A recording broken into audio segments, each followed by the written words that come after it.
Welcome to Unity Talks, where the hiring experts of Dallas-based recruiting firm Unity Search engage in lively discussion with successful business leaders to dissect their careers and how they got to where they are today, the obstacles overcome to reach their success, and steps they've taken to stay at the top of their respective fields. So listen in as we provide you with the thought-provoking conversation and ideas that keep industries moving forward. And welcome back to the next edition of the Unity Talks podcast. I'm your host, David Cathey, and we have a fantastic guest. If you may remember in the past, we've had a couple of nonprofit CFOs, and we have another one that is visiting with us today. To give a shout out to the two other nonprofit CFOs, we had Amber Kinney from MAD. She actually just recently made a job move to another organization. And then we had Rebecca Buell from National Breast Cancer Foundation. Today, we have Belinda Marshall from Make-A-Wish, North Texas, specifically? Yep. Okay, I wanted to say Make-A-Wish Foundation, and then I just heard you say Make-A-Wish North Texas. Yes. Officially, our legal name is Make-A-Wish Foundation of North Texas. Okay. But our shorthand, Make-A-Wish North Texas. Make-A-Wish North Texas. So we're so excited that you're here today. I'm excited to be here. Thanks for having me. Awesome. Well, this will be great because this is our third nonprofit CFO. We're going to figure out why she chose nonprofit, how she got to the position, why in the world did she ever become a finance and accounting person to begin with, and hopefully pick up a few tips and tricks and hacks along the way of leadership and carrying with mentor messages and how to lead your teams. But we're going to start out with this. Why don't you tell us a little bit about Make-A-Wish Foundation of North Texas? Absolutely. I will do that. So Make-A-Wish North Texas is responsible for 161 counties in the top 2/3 of the state. So we go all the way to El Paso, to the Louisiana border, and to the Oklahoma border. And south, we go as far down as Waco. We grant wishes in every single one of those counties. We have about 45 employees, roughly, at any point in time, and hundreds of volunteers that help us do that.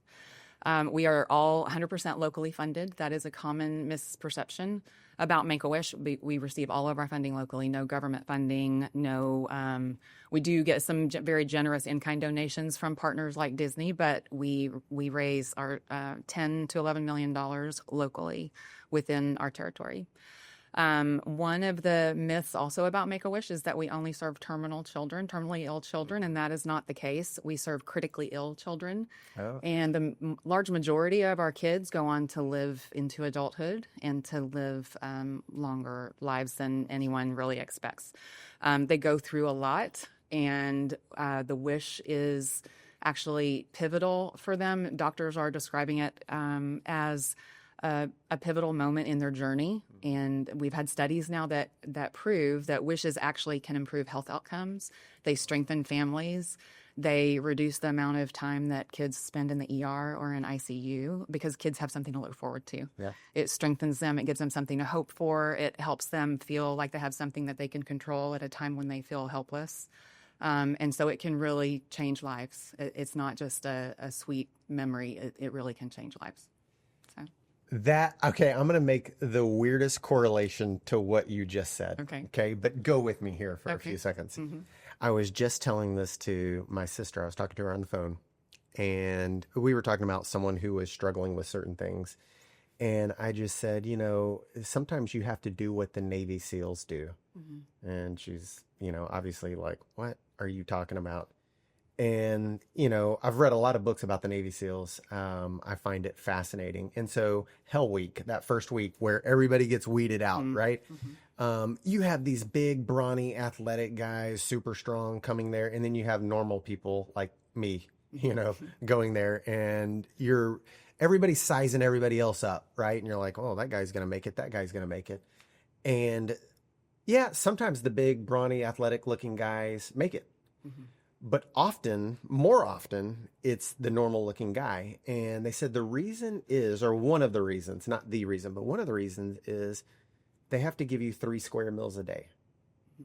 You got to have a breakfast, lunch, and a dinner. And so the mindset is, I'm just looking forward to that breakfast. Just make it to the breakfast. Just make it to the breakfast. It's something to look forward to. And then you get to breakfast and like, I can make it to lunch. Mm-hmm. I mean, it's just 4 or 5 more hours, and it's just lunch. And then by the time you're at lunch, it's like, well, dinner's right around the corner. And so I just need to make it to dinner. And then by the time you're at dinner, it's like, I get through the night, I got breakfast coming. And those are the people that shift that mentality. So it's a weird correlation, just something to look forward to, just, and it extends their life. And, the people who are critically ill, they're using that mentality to extend their life. The people who are charged with the most important and dangerous missions for the protection of the U.S. citizens, to get there, it's, well, just make it to that next meal. Isn't that crazy how it's helping both unbelievably fit people and people who are struggling, but it's that same play on mentality. Absolutely. And it gives them a sense of control, a sense of just getting to the next step. And I think that really matters. And then with Wishes and Knives, I presume with Navy SEALs, they're also finding relationships within their group that help them, and people that give them unexpected kindnesses. And that alone strengthens them as well. It's so much about the mind-body connection. Yes, absolutely. My poor man's version of this is if I'm out jogging, I'm like, all right, there's the stop sign. I just got to get to that stop sign. Yes. and maybe make it and then by the time I'm there, I'm like, well, there's another stop sign. I can make it to that one, and you just kind of keep going and going and going. Next thing you know, you've logged 5 miles and you feel better about yourself. Right. So. I do have one quick story, but it's one of my favorite Wish stories, and it's a perfect example of it. I love it. There was a girl who, her wish was to go to Paris and see Paris Fashion Week. And she started having some issues with her health. She was regressing in, I don't know what her health condition was at the time. This was several years ago. And she found out she was approved to go to Paris for Fashion Week from Make-A-Wish. And she had previously told her mom before she found out about her wish, Mom, you've got to just let me go. I'm not doing well. I'm not going to make it. I don't want to fight anymore. And when she found out she was going to get her wish to go to Paris, she told her doctors, you have to make me well. I have to go to Paris. And she got better. She complied with her medical protocols. She got better. She went to Paris. She stayed better. The last I heard, she was still doing well. Unbelievable. So it was just giving her a reason to fight. And wishes give kids a reason to fight. Yeah, wishes. Yeah, hope is wishes and hope. Hope. It's all about it ratchets up the willpower to push through tough times. So that's awesome. That is a great story. I would use that story all day. In fact, I may use that. I'll steal it from you. I'll give you credit the first time. After that, it's my story. That's how it goes. It's really her story. I should find out her name and let you know. Yeah, that is an awesome story. Okay, so let's talk about you. Okay. CFO of Make-A-Wish North Texas. So, how do we, take us back to the beginning? Did you always, was it, mom and dad writing out the elementary school paper? I want to be a CFO of Make-A-Wish when I get old. What did we want to do? When I was a kid, I remember playing school a lot and with my sister and my neighbors. And I think I don't remember specifically saying that I wanted to be a teacher, but I liked school. And if that was something that I think that's probably the type of thing I thought I would see myself doing. When I got into high school, I'm going to date myself here. There was a computer math class, and I really liked it. And I was always, detail oriented, a little bit analytical. I enjoyed all the subjects, English, math, all of that. But I really liked this computer math class, and of course, being 17 years old at the time, I decided I was going to major in computer engineering. And I went through one semester of computer engineering classes and decided I was not going to major in computer engineering. What do you know the class that derailed you? It was a couple of classes. I had to take the pre-med chemistry class because it was part of the science curriculum. And I was not a fan of chemistry. And I had to take a programming language called Pascal. Back in that day, and I did not enjoy that either. And so it just didn't feel like a fit. And so a dorm neighbor of mine was an accounting major, and I thought I would try an accounting class the second semester. And I did, and it just made sense. It just clicked. And so I decided I would major in accounting. I knew there was good job security. My mom she was not an accounting major. My parents didn't go to college. I was the first in my family to go to college. And she had kept the books from my dad's business. And so she had, that kind of brain. I think I probably inherited it from her. And it just made sense. And so I majored in accounting, but I did keep an information systems minor. And that ended up kind of being an advantage as I moved through different positions that I had that kind of background. In accounting, I mean, your financial systems implementations, upgrades, and it just, where'd you grow up? I grew up in Mesquite. I'm local. Grew up in Mesquite. Okay. So you're local. So Mesquite, Baylor, and back Texas, to Dallas. somewhere, right? I did my MBA at UT. Okay. Yeah. Okay. Yeah. And then you did the Big Four stint. EY. American, Cadbury, Make-A-Wish. Yes. So the break in between Cadbury and Make-A-Wish because I had my second child and stayed home with kids for a while and did the volunteer thing, which felt like a full-time job. The PTO, lots PTA of type, volunteering. Yeah. Thing. Yeah. We were Church, just having PTA, booster clubs, all of it. Yes. Yeah. I have learned, I was talking to one of my business partners about this. I have learned, because his wife is involved in like organizing and wrangling kids and adults. They love accountants. Yes. If they find out you're a CPA, you're automatically triggered. Yeah. This is what he says. He's like, honey, you're not getting paid for this. And because you're an accountant and you're very organized and you want things orderly, like you're going to get selected for everything. Like you cannot do this, I will never see you, that's so funny that, yes, you got swept up in that. Yeah. Okay. So it's fascinating. So, the transition from public accounting to industry, what we call it, EY to American to Cadbury, pretty common. Right. I mean, people make job. In fact, we were just joking about it on the way up here. Your job moves were lengthy. Now getting someone to stay 5 years, you're like, oh my gosh, someone stayed 5 years. This is unbelievable. I can't believe they stayed in one spot 5 years. That's right. But that's still common moves. You made a move to a nonprofit. What drew you? Why not go back into for-profit? What was the pull for you? Yeah. Well, it really happened so quickly, and I can't say that I was intentionally looking to go into nonprofit, but I had removed myself from the workforce for a little while. And when I was getting back into the workforce, it just happened because I was talking with a group of parents at a school event where my kids were in elementary school at the time.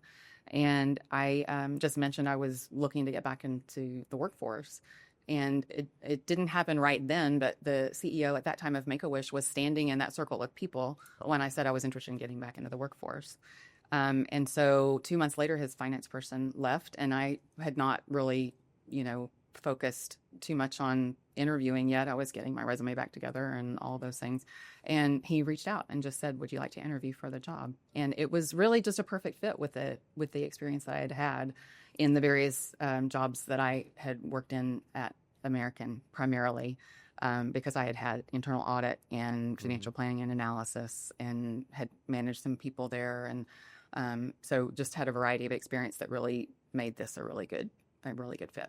Now, did you know that he was in that group, the CEO at the time?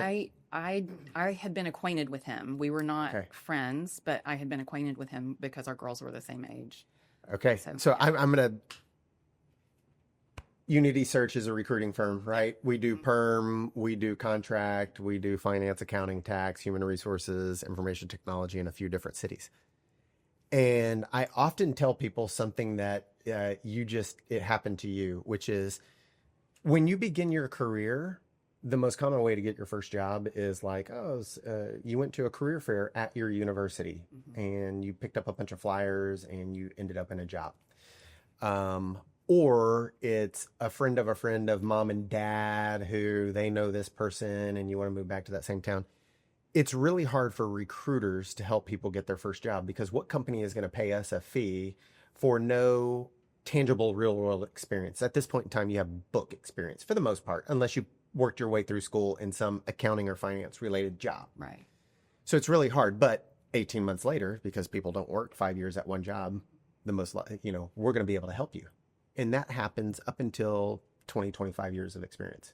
And it's not that all of a sudden we stop not being able to help people. It's at that point in time, this shift happens where your network, your kids, friends, parents, the network that you developed throughout your career, if it's really good, that all of a sudden takes over as the number one way to get a job, followed by a recruiting firm.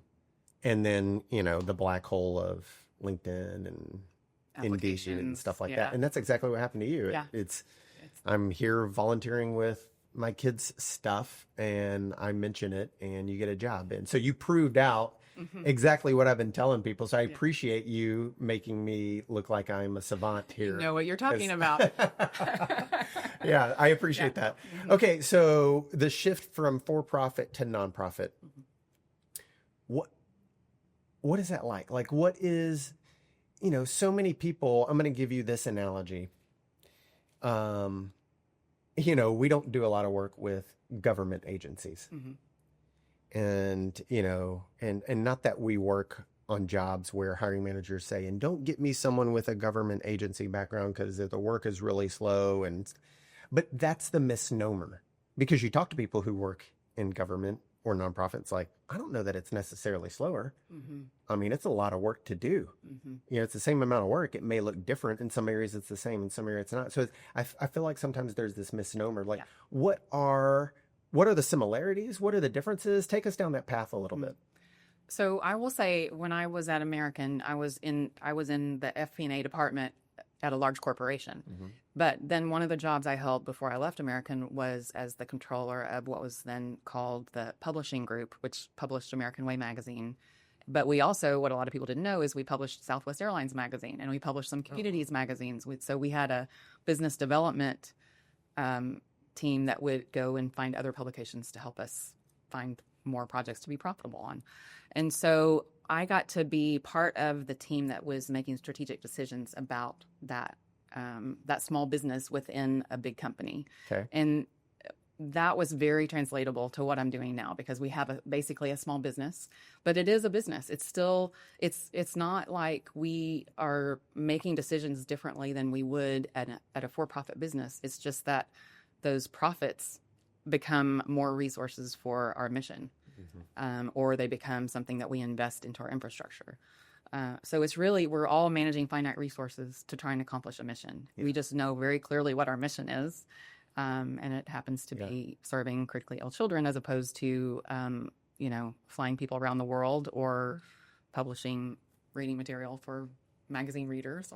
Yeah, I can attest to that. Your office is beautiful.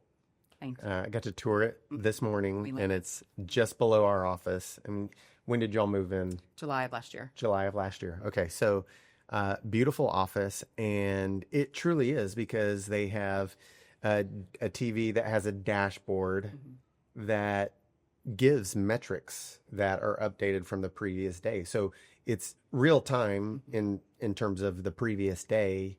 Go through some of those metrics. Remind me of those metrics, because they're fascinating. Yeah, we've got a lot of data. We serve between 500 and 600 kids every year as far as granting their wishes, and we get 600 to 650 referrals is what we're expecting this year of eligible referrals. So there's lots of data out there on every one of those kids that we serve and the wishes we grant. Right now we have a pipeline metric, which is the number of kids that are waiting to receive wishes, and it's almost 1,100 children. We know how many kids by county are waiting on their wishes. We know that we are not reaching all the children based on a study that we've had done recently at a national level. But some of the other metrics that we track on there are the number of wishes granted, the stage that each wish is in. So do we know what the wish is yet? Are they just in decision status or predetermined status, or have they determined their wish? Have they been medically approved for the wish? Is it a medically appropriate wish? Sometimes wishes that are not, a wish child might want to make an international trip, but their health might be the type of situation where they're not allowed to go on an airplane for that long. And so that wish would not be medically approved by our chapter medical advisory board. So there's lots of steps to the process, and we're tracking them every step of the way. We look at the average cost per wish. We look at how many wishes are going to Disney versus having a backyard playset rebuilt versus or built, or having a car redone, or adding a backyard playset, or adding a sensory room for kids that are that have sensory challenges. So there's all different kinds of wishes, and we're tracking, exactly what those wishes are for every child, and trying to do some forward-looking analysis to predict what our needs will be going forward too. Yeah. So. That right there, to me, when I saw that, first off, I was like, okay, we need to get one of these for our office. Mm-hmm. So in the back of my mind, I'm working on that, but it did solidify in I'm like, yeah, no, this is what makes a company run. It doesn't matter whether you're for-profit or nonprofit. The metrics look different because you're measuring different things, but you're measuring things nonetheless. Right. So that, a couple things, those dashboards help motivate people. They encourage people. Like one of the metrics you said is that's the number that keeps us up at night. Mm-hmm. And we have those numbers too. Every company has the number that keeps us up at night. Right. And so, I kind of wanted to dispel that whole mentality of, it's not nonprofit. So there are some differences in that. Really, I think it's the purpose. I have a mission with Unity, but I want to help at nonprofits. Mm-hmm. Right? Because there's a feel good, there's a give back. I've been blessed. And you get to live that out every single day. And so there's my youngest daughter, as I told you, works at a nonprofit. So I think that's really cool. Okay. So help me understand, you worked at some good companies. You were at American, you were at Cadbury for a period of time. What are some of the leadership principles that you learn at those places that you carry with you today in your role at Make-A-Wish? And it could be, I've changed my leadership core values. Like for me, I have kind of a personal mission statement that I always try to remind myself of. I'd love to know what you've learned in your career that you apply. Mm-hmm. I think the one that I go back to over and over again is that I have to keep learning. I can't stop learning. And that is something that stuck with me. I heard Jeff Lamb came and spoke to our group. He's the former chief people officer at Southwest Airlines, and he was at Berry for a while. And now he's with a school called Lionheart Academy. He came and spoke to our staff a few years ago. And there was, I believe it was a Harvard Business Review article, or it may have been from some other source, but I know it's been published in Harvard Business Review too, that the best leaders never stop seeking to learn. And they know they don't know everything, and they know they need to surround themselves with people that are smarter than they are. And I've always been a learner. I've always been a person that, I said before, I liked school. I always want to I read books a lot. I listen to podcasts a lot. I am always seeking to understand what I might be missing that I can do better, that I can help Make-A-Wish do better.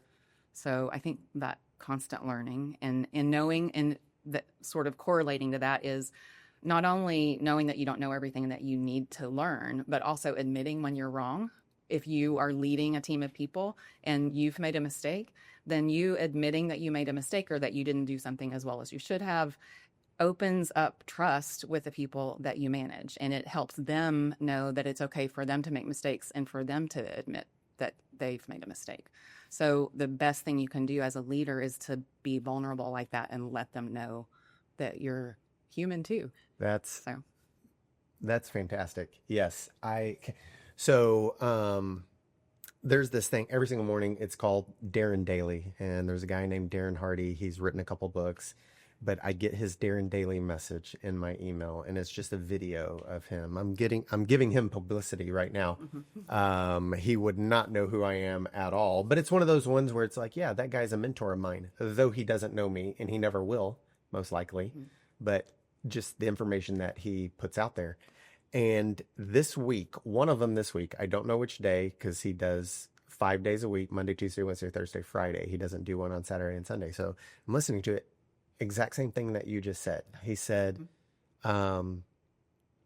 leaders admitting when they're wrong to their teams, because you don't know everything. Mm-hmm. And that's okay that you don't know everything. But let them know that, you know what, I was wrong on that. Own up to it immediately. Don't try to disguise it. Don't try to, and twist it, because then you're not after the truth. Right. You're after just making yourself look good. And there's a story about Bill Gates that I won't tell the whole story, but it exemplifies this exact same point.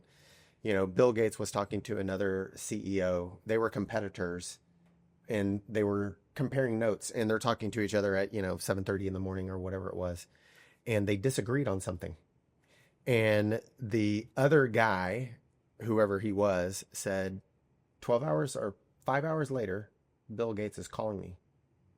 And he picks up right where we left off, basically saying you were right and I was wrong, telling me I was right and he was wrong. And so he goes to describe everything. And this other CEO said, Bill, have you been thinking about this for the past 5 hours? And he said, yeah. And he said, and that's all you've been doing? He goes, yeah. He goes, I just want to make sure that I'm getting it right. And he goes, that's when I knew Bill Gates was going to be dangerous. He was more interested in getting the right answer and doing the right thing than being right. And that's something, hearing you say it, sometimes when you listen to a sermon or you listen to someone talk, you think, oh my gosh, he's talking to me right now. And we need that. Like, I think of that story, and then Darren Hardy says that, and you're saying it today. I'm like, okay, someone is speaking to me right now that I need to know, that I admit to my team I'm wrong on all these things, but it gives you that credibility within your team. It allows them to do it. Right. So that is a great leadership value. So how do you get others to learn that? Like, how did you learn that leadership value? And then how do you translate leadership values to other people? What is that learning process like? I think you learn a lot from the bad examples as much as you do from the good examples. And so I think I've witnessed both types of leadership, those leaders that are really there to prove that they're right and they're afraid to be wrong. And I don't know that I was mature enough at the time to realize that that's what was going on. But I remember how it felt when I worked in that environment. And then I've had leaders who have not come out and said, this is an important thing to do, but just admitted they were wrong. And it made an impression on me. And I remember how it made me feel. And, there's that, I don't know that who came up with that quote, or I don't know who to attribute it to, but you may not remember what they said, but you remember how they made you feel. Yeah. And that's what I remember. And I think I try to live more by example than telling people. So I am just conscious of trying to do that whenever the time comes that I need to admit that I'm wrong, which is, fairly regularly. Yeah. So. Yeah. I mean, they always say more is caught than taught, Yeah. And so you have to walk the walk that you want other people to model. And when you don't, they know. Yes. Yeah, so let me get your opinion on this, because I had this conversation last night. So we have a young lady that's living with us right now. She's going through an internship for her doctorate in physical therapy. So she's doing clinicals. And she had told me previously, she was like, oh my gosh, my CI, my clinical instructor, he is really tough on me, really tough. And then she says, but I know it's because he wants me to do a good job. And he gave her, apparently he's a big hunter. So he gave her something that he had just killed and had it processed. And she was bringing it out of the freezer. And I was like, where did you get that? And she was like, oh, my clinical instructor gave it to me. And I said, I thought you said that he didn't like you. And she goes, no, he really likes me.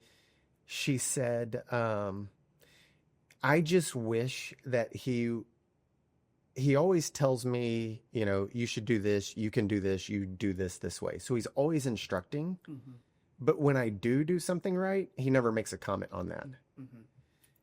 And I got to thinking about that, and I thought, man, I wonder if that's, in my head, I'm like, I wonder if that's more of a guy thing than a girl thing, because I know that I can do that, with my team. I'm like, yay, we helped someone get a job. I'm like, okay, well, let's go get another one. I'm always like, let's go get another one. And I don't stop to smell the roses enough. Like, I know that about myself. We do the same thing with wishes. Look at all these great wishes we granted, but we have twice as many in the pipeline. Okay, yes. You can't rest, but at the same time you want to celebrate, and it's hard to know where that balance is. It's so hard to know where that balance is. And I feel, when I was talking to her last night afterwards, the TV's on because the Olympics are on, and I'm just like how do I fix that with me? And I don't know that it's necessarily something that you can fix. It's something to be aware of. Right. But fixing it is maybe almost impossible. And every person is going to have a different idea of how much recognition they need or want, because some people don't want that kind of recognition. Yeah. That goes back to all the love languages. Well, and that's one of the challenges of leadership, right? I was just telling someone, we were in Mexico. I was just telling someone on our team, I said, that's one of the things is you can't treat everybody the same. You have to learn the differences in how to communicate with all your team members. But there's a balance in there somewhere where it's like, well, I can't individually tell this message to everybody in a certain way that works for them. I need to just tell everybody. But then these messages, I do need to tell. It's so tricky to know when to do one or the other. And I'm like, what's the hack? Someone teach me how to get better at that. And it's good to hear you going, I don't know. I don't know. Yeah.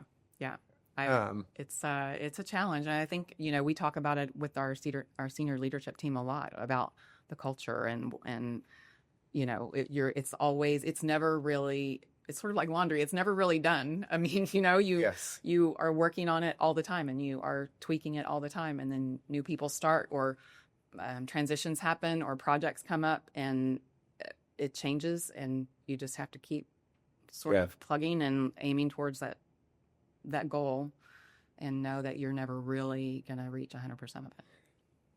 I think that's right. I think, when you said aiming towards that goal, it's like, just keep walking to the horizon.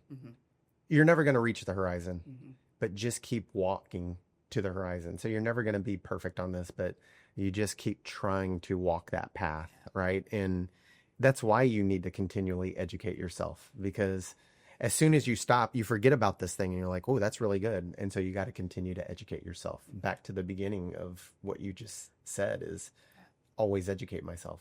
So, all right. So here we go. Last question for you. Okay. Okay. As we wrap this up, I say this almost every single podcast. I want people to listen to this because I want them to learn. I want them to learn about people. I want people to see themselves inside your story. But I also don't want it to be just a podcast where people listen and they're like, okay, that was good. Check, or it's like reading a book. It's like, I read 25 books this year. That's great. What did you learn and implement? Well, nothing. I read the books and that's not good. So what is the thing that tomorrow someone listens to this today, whenever that may be, a year from now, 10 years from now, it doesn't matter. And they could start working on tomorrow to improve their leadership, to improve their communication, which is a leadership quality. What could they do? I mean, it's hard to narrow it down to one thing, and I cannot say that I have gotten everything right. Obviously, I'm always striving to learn, but one of the things I think I've learned recently is that setting a goal, we're all, leaders always are setting goals. Sometimes it's not just about reaching the goal. It's about learning about yourself through the work that you're doing to get to the goal. And you just have to remember that is part of the process, and to do that work to examine who you're becoming as you're going towards these goals. It's not about always reaching the goal. It's about who you're becoming in the process. You brought up an incredible visual for me. People, not everybody, but a lot of people like hiking mountains. They love to summit a mountain, right? I mean, that's an accomplishment. And you go through all this pain, like you're out of breath, you're like taking breaks, you're hungry, you're tired, you're thirsty, and all that other stuff. And then you're at the top of the mountain for, less than 5 minutes, and you're like, all right, time to go home. It's like, why did I just put myself through all that?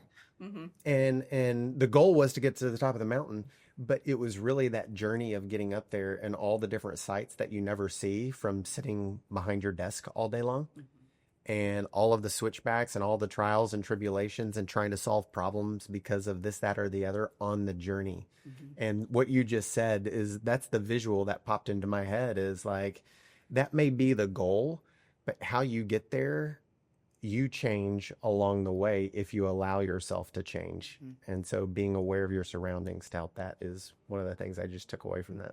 Just great. I love that analogy. It was perfect visual for it. Yeah. So, well, that was great. Yeah. So. Thank you so much. Thank you. Belinda, for being here with us Thanks and for sharing your story and Make-A-Wish.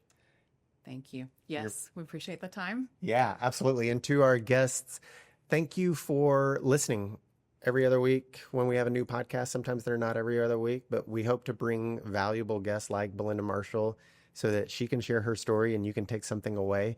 I love how she ended that on what she would start doing tomorrow, stopping, smell the roses, enjoying who you become along the path to reaching your goal. I think that is incredible wisdom that I know for me, it's impactful for me. My eye over here, I can see someone sitting on the side who's joining us and the head is nodding up and down like, oh my gosh, that's exactly what I need to do too. So that's very reassuring. Hopefully it resonated with him and it resonates with you. And until next time. If you're looking for the next step in your career or the missing piece for your team, Unity Search has you covered.